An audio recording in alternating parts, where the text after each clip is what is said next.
Anksčiau buvo galvojama, kad smegenys viską valdo, iš tikrųjų mus valdo, mūsų smegenys formuoja mūsų mąstymas. Ir jeigu mes turim neteisingą mąstymą, mes galime pakeisti. Ir žinot, įsitikinęs, kad tos neteisingos struktūros Biblijoje vadinasi, žinot kaip? Tvirtovės. Kas yra tvirtovės? Antras laiškas Korintiečiams, 10 skyrius. Pradžia. Tvirtovės yra neteisingas įsitikinimas, pavyzdžiui. Pavyzdžiui, ko protą tik grabas ištiesins. Aš pasakysiu ne. Va šitas žmogus, sėdintis antroje eilėje, buvo labai kuprotas.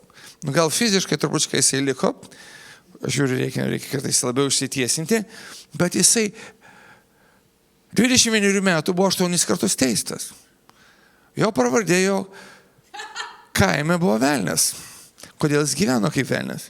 Kodėl, žinokit, jūs žiūrėkite, galite gauti apreiškimą apie Evangeliją pagal Joną 10 skyrių 10 eilutę.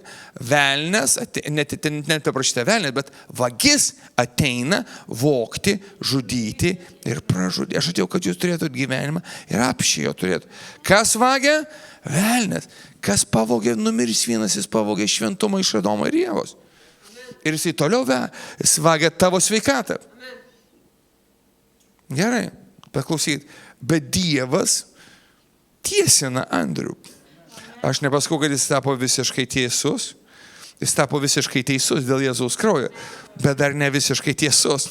Bet Dievas toliau dirba su juo. Ir aš pasakysiu, kada žiūri į Andrių, žinokite, nei vienas iš man pažįstamų žmonių šičiai nebuvo taip giliai kridęs kaip jisai.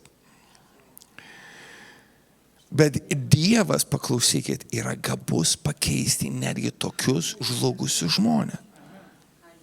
Kodėl? Todėl, kad ačiū Dievui, paklausykit, žinot už ką? Už atgailą.